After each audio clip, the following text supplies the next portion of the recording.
하나님 말씀을 읽도록 하겠습니다. 오늘 우리에게 주신 하나님의 생명의 말씀은 신약성경 239페이지 로마서 1장 18절에서 25절까지 말씀입니다. 하나님의 진노가 불의로 진리를 막는 사람들의 모든 경건하지 않음과 불의에 대하여 하늘로부터 나타나나니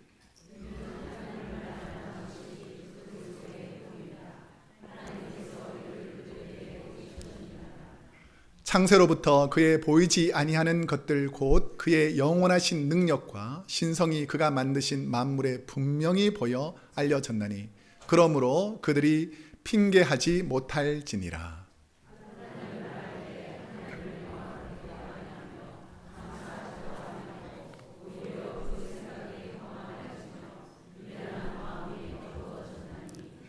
스스로 지혜 있다 하나 어리석게 되어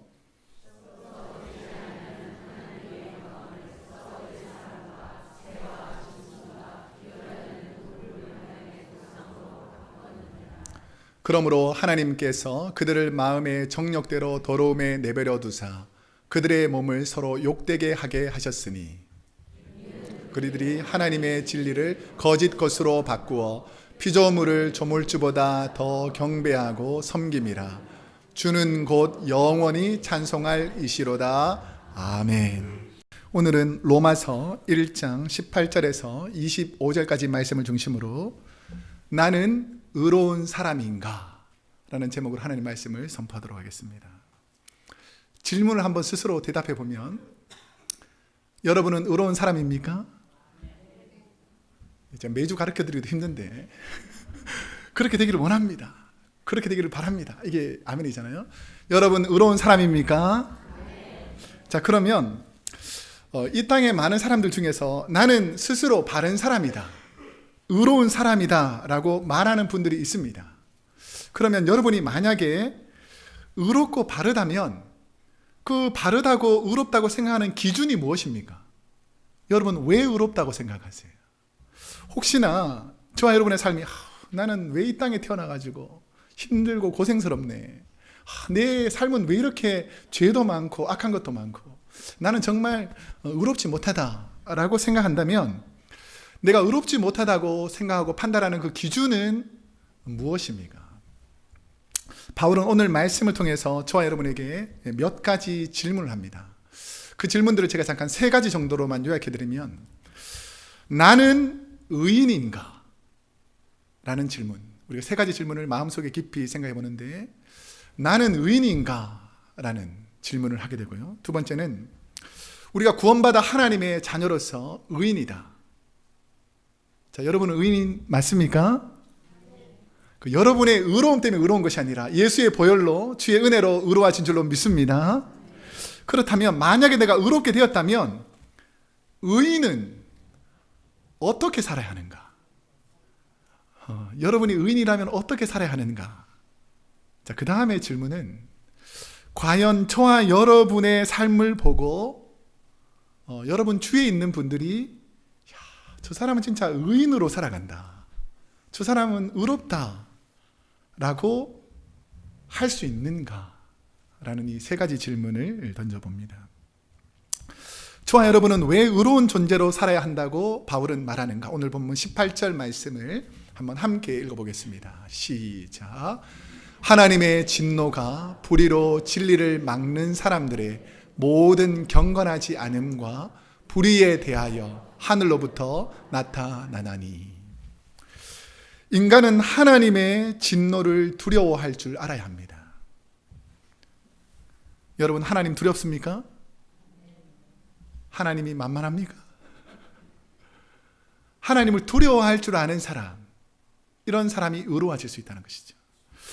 예수님을 구주로 믿고 구원받아 의로운 존재가 되어야 할 근거가 바로 구원받지 못한 사람들이 처해지는 하나님의 진노가 기다리고 있다라는 것이죠. 특별히 다윗이 쓴 시편 7편 11절에서 12절에 보면 하나님은 의로우신 뭐라고요? 재판장이다. 여러분이 생각하고 여러분이 말하고 여러분이 행동했던 것들을 하나님께서 일일이 다 기억하시고 심판한다는 거예요. 안 무서워요?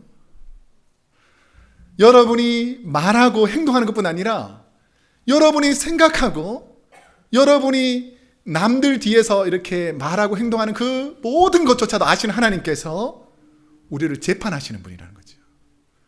그러면서 매일 분노하시는 하나님이시로다. 매일 분노하시는 장소가 있는데 어딘 줄 아세요? 매일 분노가 막 소리가 나오고 막 있는 장소. 우리 집입니다. 우리 집. 애들이 말 안 들으면 이놈들을 똑바로 해라 뭐 이렇게 부모님들이 자녀가 바른 길을 가지 않으면 어떻게 합니까? 아이고 너 도둑질해서 착하다, 아이고 너 강도질해서 너 멋지네, 이렇게 하는 분이 있습니까? 분노하고 질타하는 거죠. 왜 그렇습니까? 하나님은 의롭기 때문에 자녀가 의로운 곳으로 가기 위해서 하나님께서 분노하신다는 것입니다. 사람이 회개하지 아니하면 하나님 그가 그의 칼을 가시며 슥싹 이렇게 갈고 계신다는 거예요. 그의 활을 이미 당기고 예비하셨다. 여러분, 하나님을 두려워할 수 있기를 축복합니다. 인간의 문제는 하나님의 진노를 애써 외면한다라는 것입니다. 인간이 하나님의 진노를 외면하는 이유를 두 가지 정도로 요약하면, 여러 가지가 있지만 하나님의 진노를 인간들이 애써 외면하는 두 가지 정도의 이유를 생각해 보면, 첫 번째는 하나님의 진노가 죄를 지은 즉시 임하지 않고 일정 기간 침묵하시고 죄인이 회개하는 그 시간을 기다리고 계시기 때문에, 마치 다윗이 밧세바를 범해서 죄를 지었잖아요.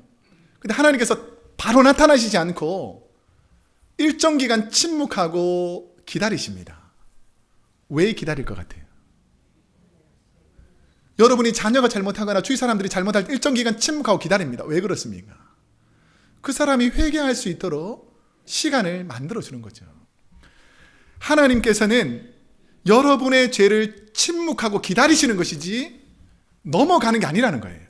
근데 대부분의 사람들은 내가 잘못을 했는데 하나님께서 바로 탁 이렇게 나의 삶에서 책망하지 않으면 하나님 모를 수도 있겠구나, 그냥 적당히 타협하고 넘어가 버린다는 것입니다. 이것이 바로 하나님의 진노를 인간들이 외면하는 그 첫 번째 요소라는 것이죠. 두 번째는 하나님의 진노가 나에게 직접적으로 오지 않고 보편적으로 진노가 임할 때 사람들은 이건 나 때문은 아닐 거야, 이렇게 넘어간다는 거예요. 예를 들면 기근이나 고난이나 경제적인 어려움이나 병으로, 아니면 자녀와 배우자들의 문제를 통해서 하나님께서 간접적으로 우리의 죄 문제를 다루실 때는 이건 하나님의 진노가 아니고 그냥 이런 일이 생겼을 것이야 라고 자기를 합리화하면서 하나님의 진노를 진노가 아닌 것처럼 외면하게 된다라는 것입니다. 하나님의 진노를 애써 외면하고 모른 척하는 사람들의 특징을 바울은 뭐라 그러냐면, 다시 한번 앞부분으로 가보실래요? 18절.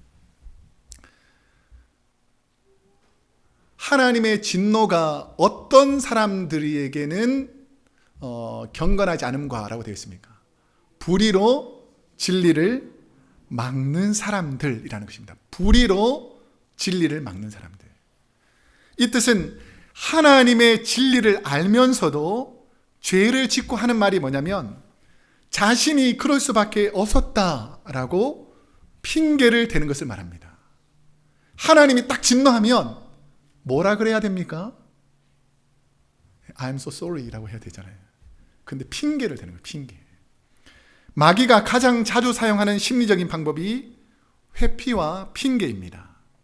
아담과 하와가 그랬듯이 남의 탓으로 돌리는 핑계가 하나님의 진노를 더 크게 만든다는 것이죠. 혹시나 여러분의 자녀가 잘못했을 때 어떻게 하면 더 화가 납니까? 그냥 용서를 빌면 우리가 용서해 줄 수 있는데 어떻게 하면 더 화가 나요? 막 핑계를 대고 계속 자기 변명을 하고 이렇게 하면 더 하나님이 진노하실 거 아닙니까? 근데 인간들의 모습 속에 그런 것이 있다라는 것이죠. 힌두교나 불교는 어려움이 생기거나 어려움을 당하면 카르마라고 합니다. 우리 화면을 좀 지워주실래요? 카르마라고 하는데, 이 카르마라는 단어가 뭐냐면 업보라는 뜻입니다. 업보. 그래서 과거에 지은 죄 때문에 내가 현재 고통당하는 것을 카르마, 업보라고 합니다. 우리는 무슨 소관이라 그러죠? 잘 안 되면 팔자소관이라고 그런 거 들어보죠. 팔자소관. 안 되면 지금 내가 잘못되는 것이 다 조상 탓이고 전 세계 잘못해서 그렇고 이런 식으로 다 남의 탓으로 돌리는 것을 핑계, 카르마라고 부릅니다. 교회나 사회에서도 자신이 잘못을 하고도 잘못을 인정하지 않고 상대방의 잘못을 지적하고 비판하고 핑계대는 분들이 있습니다. 잘된 일은 다 자신이 잘해서 그렇고 못되고 안 되면 다 누구 탓이라고요? 남의 탓, 조상 탓. 이런 식으로 내 팔자가 이래서 그렇지라고 거짓을 가지고 하나님의 진리를 왜곡시키는 거예요. 내가 잘못했습니다 하면 해결될 문제를 다 내가 전생에, 여러분 전생에 어디 있습니까? 여러분의 조상들이 왜 여러분을 힘들게 했겠어요? 이런 과거나 일어나지 않는 거짓, 불의로 진리를 막는 핑계를 대고 있다라는 것입니다. 교회에서도 가정에서도 성숙한 성도와 미성숙한 성도의 차이는 잘못을 범하지 않는 것이 아니라, 여러분 여기서 실수 안 하는 분 한 번 있습니까? 나는 내 인생이 완벽해서 절대 잘못을 하지 않는다 이런 분 있습니까? 그러니까 인생의 문제는 성숙한 신앙인이냐 그렇지 않느냐는 잘못을 하느냐 하지 않느냐의 문제가 아니라, 그 잘못을 했을 때에 성숙한 분은 다윗이 밧세바를 범했어요. 꽁꽁 숨겨놓은 줄 알았어요. 근데 나이 많은 나단 선지자가 와서 절대 권력인 다윗, 그때 당시 가장 힘이 센 다윗, 사람 하나 죽인 것은 일도 아닌 이 다윗에게 나단 선지자가 가서 당신이 죄를 지었습니다 라고 말했을 때에 성숙한 신앙인은 순순히 자신의 죄를 받아들이고 겸손히 회개하는 사람이 성숙한 사람이라는 것입니다. 여러분, 자신의 잘못을 감추고 변명하고 핑계하는 사람은 결코 하나님의 진노를 피하기가 어렵습니다. 저도 교회에서 무슨 일을 함께 하다 보면 잘못될 수가 있잖아요. 여러분들 같이 함께 일하다 보면 잘못될 수가 있잖아요.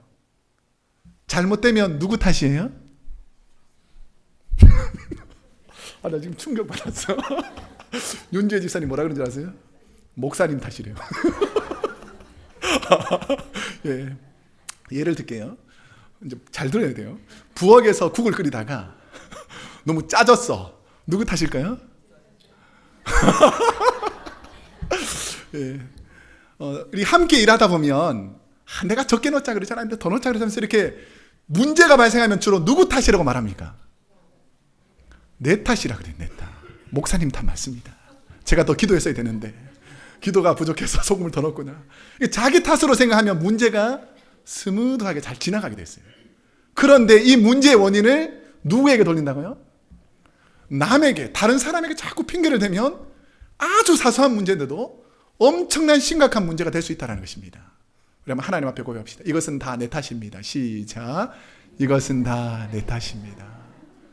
내 탓일 때에 성숙하게 하나님의 진노가 사라진다라는 것이죠. 핑계를 대는 이방인들에게 하나님의 진노를 피할 수 없는 이유가 무엇인가? 오늘 본문 19절 함께 읽어보겠습니다. 시작. 이는 하나님을 알만한 것이 그들 속에 보임이라. 하나님께서 이를 그들에게 보이셨느니라. 자, 19절을 자세히 보시고요. 두 가지를 기억하세요. 하나님을 알만한 것이 첫 번째는 어디 있다고요? 그들 속에. 또 하나는 그들에게 보이셨다. 이걸 기억하고요. 전 세계에서 나는 불교, 이슬람교, 힌두교, 기독교, 천주교 등 종교를 가지고 있다. 누가 물어봤을 때 나는 종교를 가지고 있는 사람이다 라고 하는 사람이 83, 그러니까 83%는 종교를 가지고 있다는 것입니다. 그리고 나머지 한 17% 정도도 무교라고 하는데, 무교라고 말하는 사람들 역시 미신과 귀신에 대한 인식이 있는 사람들이기 때문에 하나님의 존재는 인정하지 않고 신적인 절대적인 숭배자의 존재는 인식하지 않아도 귀신이나 잡신 이 정도 있다는 모든 것에서 신들이 있다는 것을 대부분의 사람들이 인정한다는 것입니다.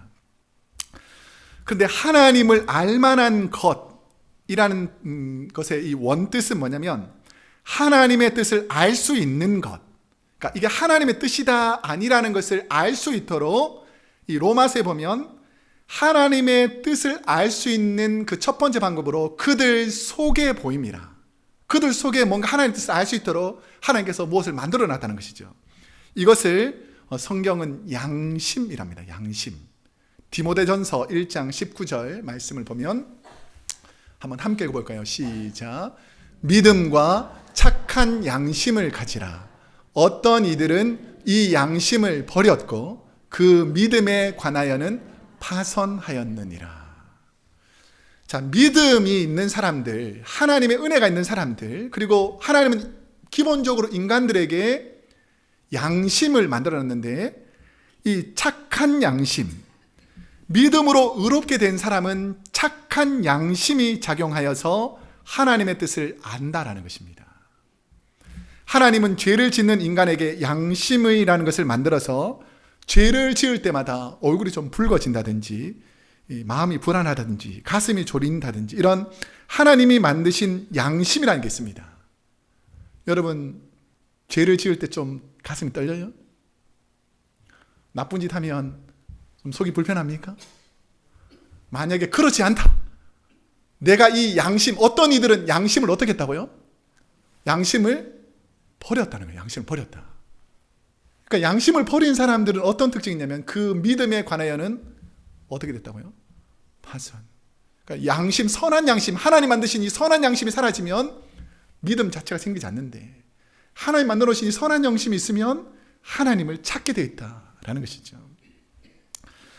하나님의 뜻을 알 수 있는 또 하나의 도구는 뭐냐면 그들에게 보이셨다라는 것입니다. 그들에게 보이셨다.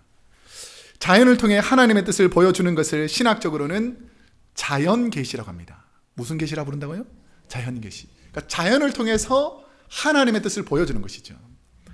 신학자 켈빈은 자연 세계는 하나님의 뜻을 보는 뭐라고요? 거울이다. 여러분 지금 어떻게 생긴지 어떻게 합니까? 여러분 스스로가 여러분 스스로를 어떻게 알 수 있습니까?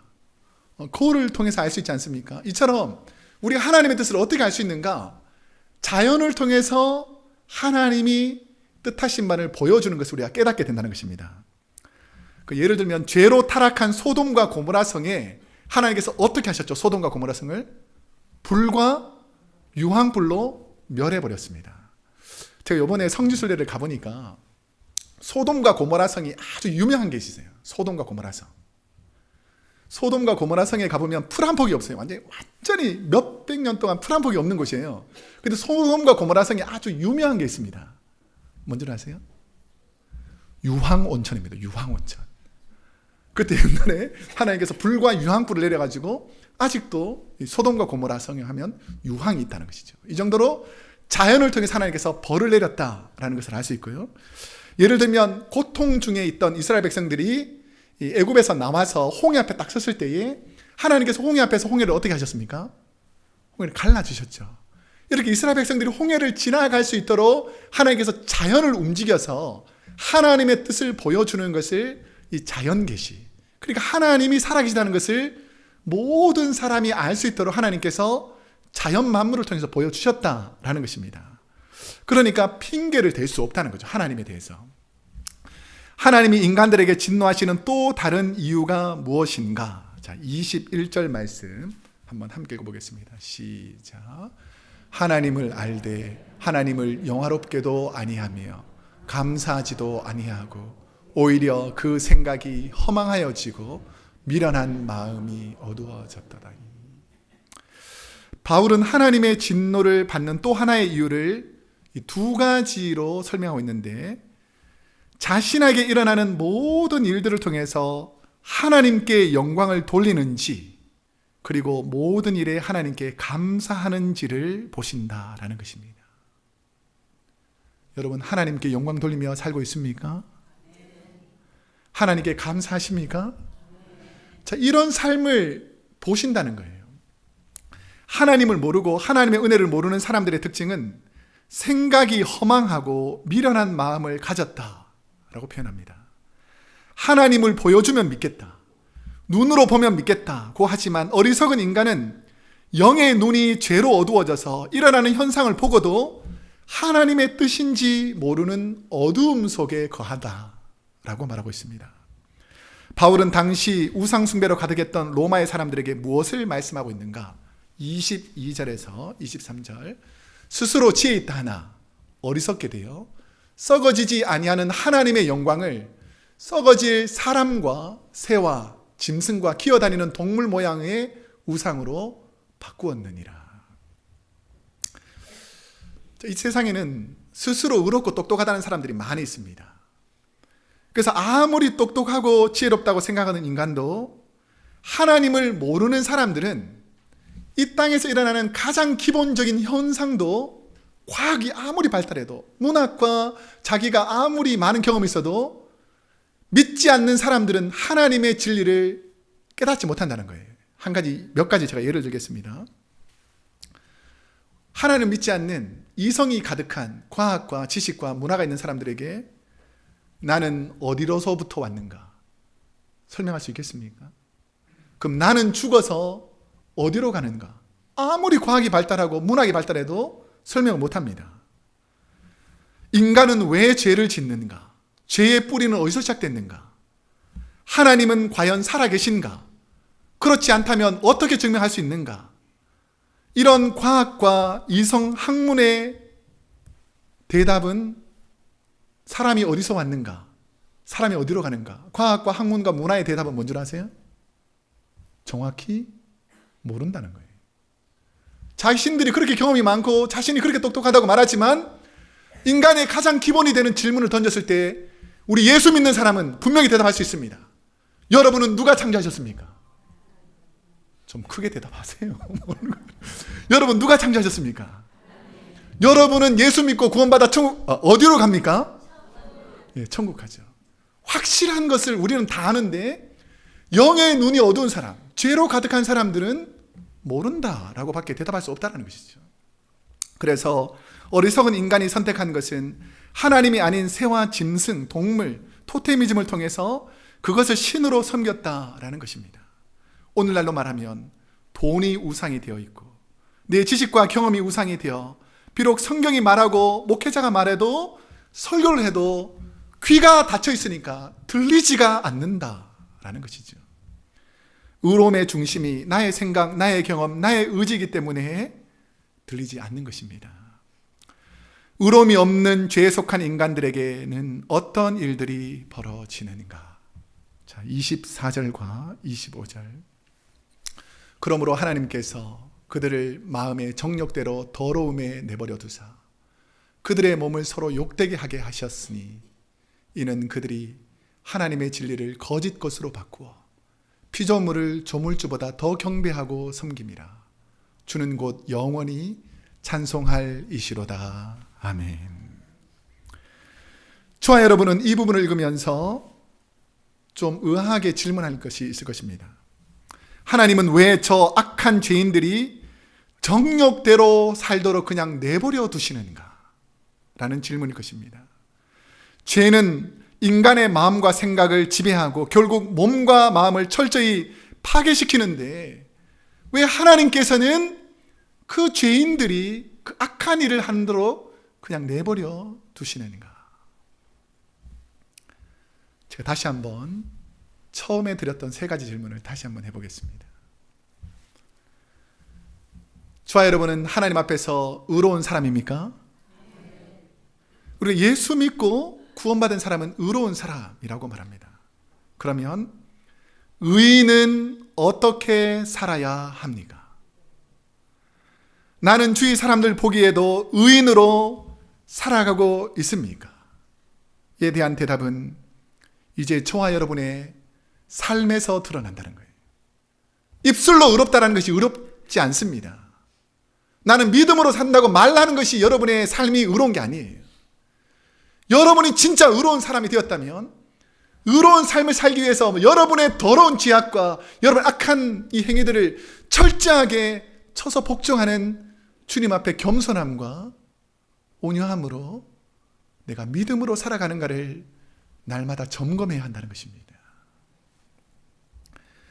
죄의 삶에서 돌이켜 회개하고 예수님의 보혈로 죄심을 받아 의로운 존재가 되었다면 이제부터는 과거의 종로로 타던 죄의 삶을 벗어버려야 합니다. 원래 이럴 때는 아멘 크게 해야 되는 건데 다시 한번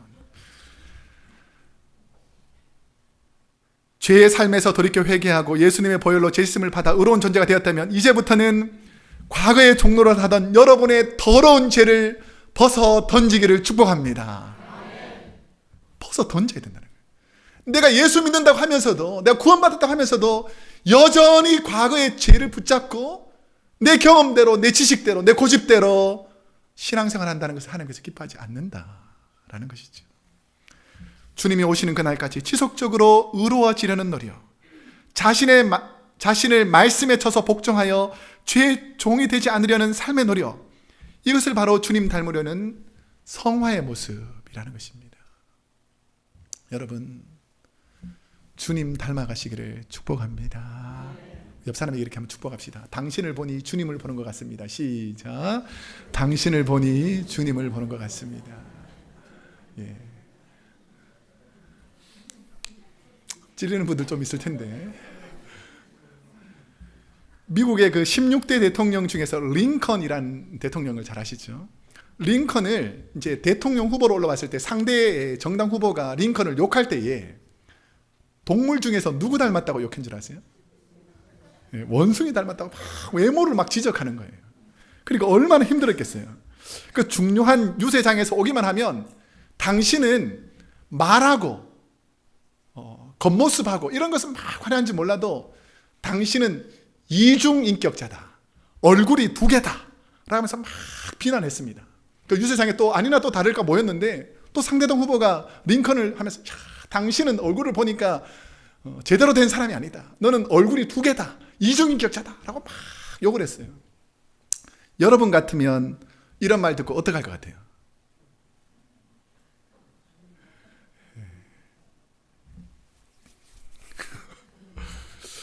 그런데 잠시 주님을 묵상하던 링컨은 이렇게 말합니다. 유세장에서, 내가 정말 두 얼굴을 가졌다면 이 중요한 자리에서 왜 하필 못생긴 얼굴을 가지고 나왔겠습니까?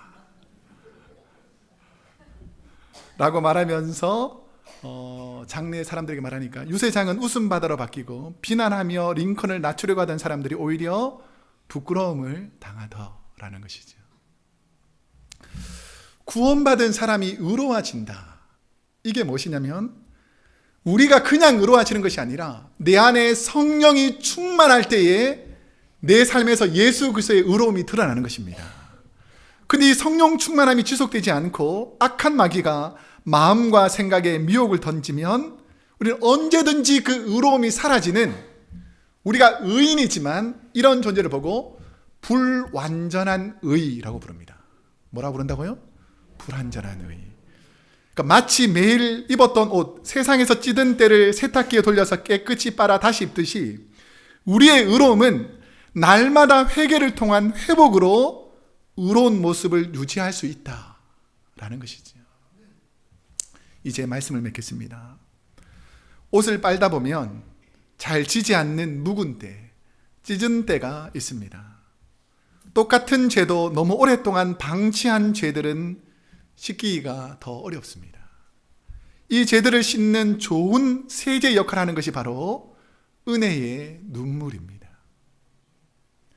아무리 더럽고 추한 죄도 하나님 앞에 회개하고 눈물을 흘리면 하나님이 우리의 더러운 것을 다 씻겨서 다시 의롭게 만들어준다는 것입니다. 저 여러분에게 찔리는 얘기를 할 테니까 잘 들으세요. 여러분은 기도의 능력을 믿습니까? 다시 한번 물어요. 여러분은 기도의 능력을 믿습니까? 그럼 기도해야 된다는 거예요. 기도의 능력이 있다는 것도 알고 말씀의 능력이 있다는 걸 알지만 기도하지 않고 말씀을 보지 않는데 어떻게 그 능력이 우리 삶 가운데서 역사할 수 있겠습니까? 세상이 잘못되었다고 비판하기 전에 하나님, 내가 잘못해서 이 땅이 잘못되고 있습니다. 하나님, 내가 잘못해서 우리 이웃이 아파하고 있습니다. 하나님, 나의 죄 때문에 수많은 사람들이 고통당하고 있습니다. 하나님, 내 죄 때문에 우리 자녀들이 세상 가운데 방황하고 있습니다. 다 나의 잘못이라는 것이죠. 누구의 잘못이겠습니까? 다 나의 잘못이라는 것입니다. 운동을 해야 몸이 강해지듯 영혼이 강해지려면 기도의 자리, 말씀 훈련 받는 자리로 나와야 합니다. 다음에 하겠습니다. 시간 되면 하겠습니다. 내일 하겠습니다. 내가 더 좋아지면 하겠습니다. 난 거짓말을 하지 마세요. 여러분, 지금 결단해야 합니다. 지금 결단해야 됩니다. 주님 우리 부르실 날 며칠 남지 않다는 거예요. 다음이 없을 수도 있습니다. 어쩌면 우리의 삶을 하나님께서 심판하실 때에 너 왜 이렇게 살았냐라고 우리 주님 책망할 수 있습니다. 여러분, 예배의 자리로 나오시기를 축복합니다. 저와 여러분은 하나님께서 예수 그리스도를 십자가 못 박아 죽이시기까지 그 사랑하는 아들을 갈기 찢어서까지도 우리를 살리고자 사랑하신 하나님의 사랑으로 구원한 의로운 하나님의 자녀라는 것이죠. 그 자녀답게 오늘도 믿음으로 살아가는 저와 여러분이 되시기를 축복합니다.